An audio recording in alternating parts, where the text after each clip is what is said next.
It's got the combination of, this is the solo seat, and it has the this is the lowering kit. So again, it made sense for me to have the lowering kit because without it, it'd sit up about here, and that got me way sitting up too high. So this gets me down low. That's good. It's run all the way back, so that's why you have this gap here. The stock seat comes all the way up here, and the solo seat normally would sit up closer, but with long legs, it made a lot more sense to pull it back like that. Good. So let's see. This is all stock here, just for your reference. This side toolkit, you got your spare cables. And then you got your electric stuff in. And you mean like clutch cable? Yeah, there's a clutch cable and a brake cable in here. Have you broken either one yet? No, not on this one. So it's about due. You probably wouldn't. I mean, and I've got the lubrication tool. I'll give you that too. So I've always kept the cables lubed. That I wouldn't worry about it too much, but they're here. Okay. That's there. You got the locking case for the battery there. Oh, okay. This is kind of useless. This is the traditional military side stand. You can see how short it is. It leans way over, and I don't know if they did that to get a, just to get it lower to the ground or whatever. But I never use it because it scares the heck out of me because I'm always afraid it's going to fall over. It never has. I've used it before. It's never fallen over. It just looks weird to me. So but that's how they made it. Pegs look good. These big beefy pegs. Oh yeah, shifter. Yep. Yeah, this is the left side shift. It comes from the factory like that. Yeah. But that is a modification, as you know. The original one goes on the other side. So it's got a linkage that runs across underneath. Okay. Which puts a little slop in the gear shift compared to where you might expect it because there's just so many moving pieces in there. Okay. But that's just something you kind of get used to. This is nice here in the brake setup. They've got the little, it's a quick adjust on the brake to take up slack in the chain and to adjust the brakes here. And it's got all the little pointers and whatnot. So it's real easy to do the adjustments without having to take a whole bunch of stuff apart. Okay. Let's see. But I mean, normally the brakes don't need. I never adjusted. I did one adjustment at the 500 mile mark on the chain just because you get a little slack when that new chain loosens up. One click on the adjuster and it's fine. Okay. Let's see. These are obviously not stock either. The bullet tail lights. Swap those out. And let's see. This rattles, I'm assuming? It does, yeah. You can see I put little rubber pads on there. And then I had to cut the back so these are designed for just the stock bike. They weren't designed to go on the with the saddlebags. Okay. So for the kind of see, I picked up vehicles before, and I always wish that I had done so. That's why I'm recording. This side, this toolbox is just open one. You've got spare tube. Oh. And you've got the toolkit here. Okay. Don't get anything crazy in here. Yeah, it's pretty straight up. I threw a spare spark plug in there. And of course, it's all metric. No, this has got a weird combination of. Yeah, you have to guess when you're doing something. Is it metric or is it imperial? Because all the original tooling used imperial, but some of the things they've added later uses metric, like the carb and the air filter are metric.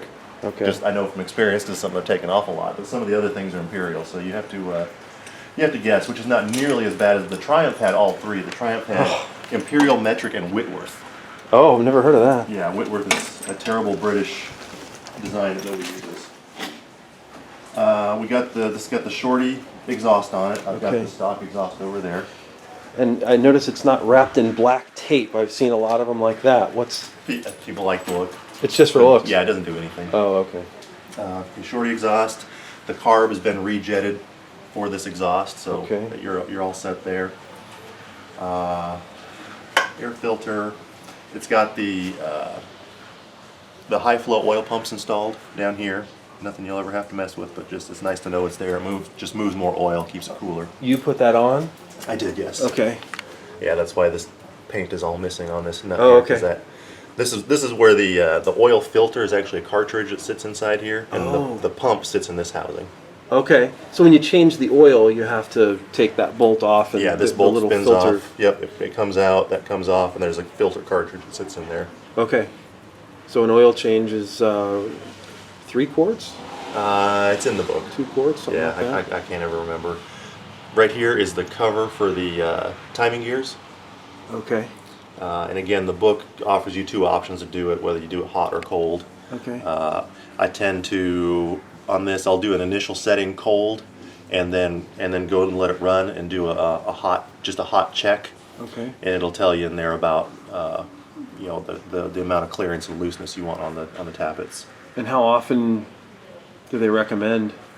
Really, it's at this point it's mostly like spring, and then at your mileage checks, Okay. or if it starts to sound really noisy to you. Okay. Like a clacking. Yeah, Yeah. if it starts to rattle a bit. Now that being said, this design is fairly loose. Yeah. I'm sure you've seen the Harley shirts about loud pipes save lives. There's an Enfield shirt that says loud valves save lives. Okay. It's just naturally that way. Okay. And then, okay, we got all that. One more thing for you to see over here, you probably want to get a picture of. I mentioned to you that the carburetor can be a little sensitive to changes in temperature and Right. pressure and whatnot. So this big knob right here, that's the idle set screw right there. So if you start it up and you run a normal amount of choke, and then if it's idling low or feels like it wants to die at a stop sign, I'll just reach down and adjust that. The trick to it is there's actually just a nubby little pin on the other side of this that sets in a groove in the slide. And so if you need to adjust it at the stoplight, the way to do it is to roll on a little bit of throttle, which will take the tension off, and then just reach down with your thumb and finger and just give it a little twist, and it'll reset where you want it to be. Okay.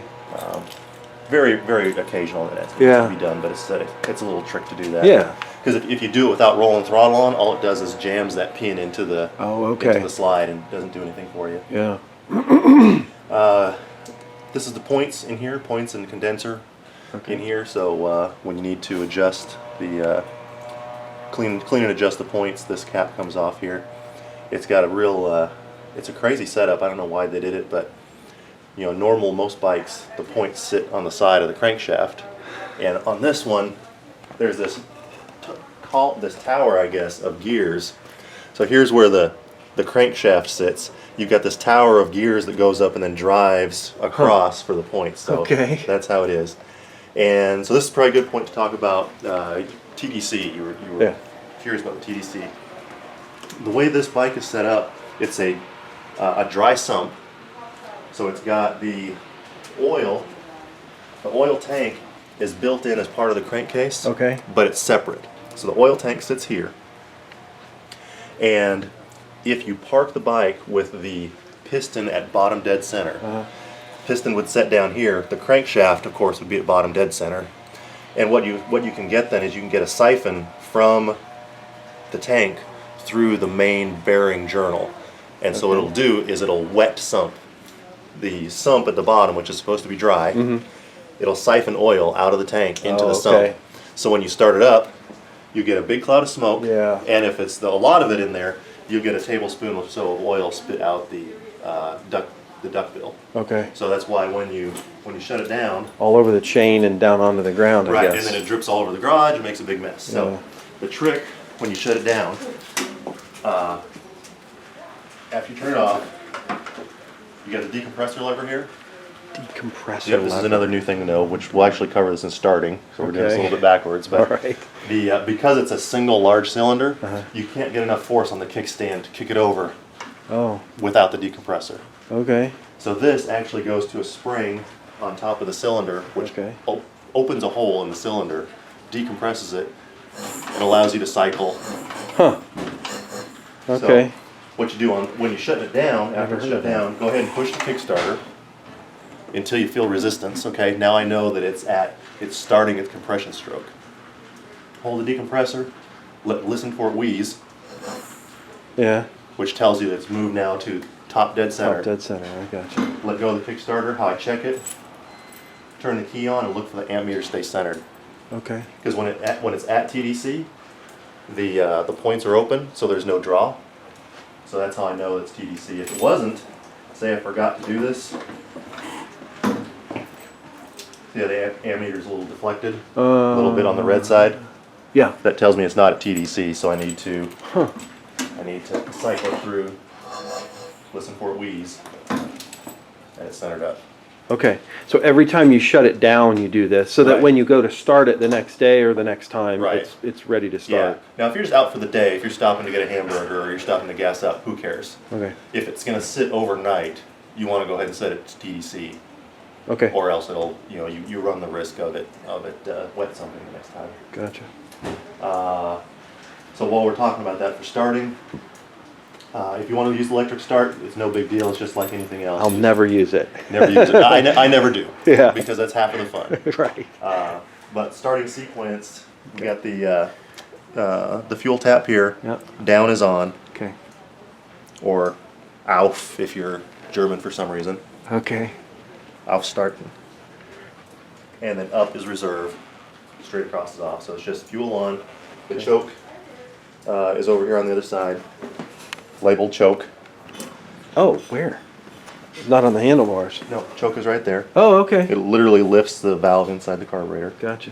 So fuel on, choke on, key on.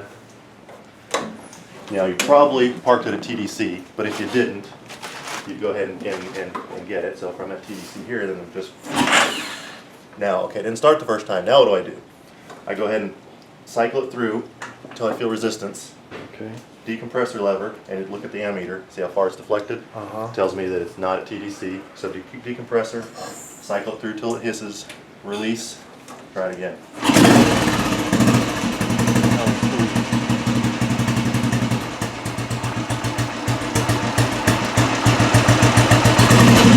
Choke off.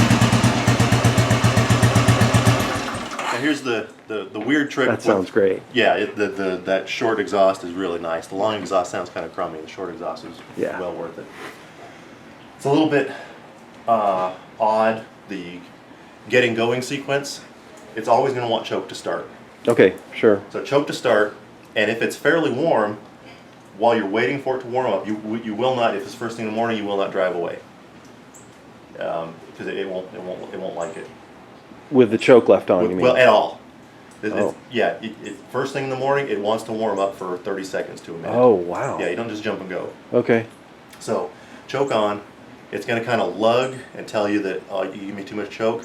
So you go choke off, the idle will come up, it'll idle real nice. And you're going to think, oh, okay, let's get going. And then it'll die. It wants to warm up. Give it about 30 seconds with choke off. And then when you're ready to go, choke back on. First gear, drive away. When you get about to your first stop sign, reach down, take the choke back off. You're good to go for the rest of the day. Okay. Yeah, it is analog Yeah. all the way. I mean, you gotta. It's kind of like I was saying in the posts.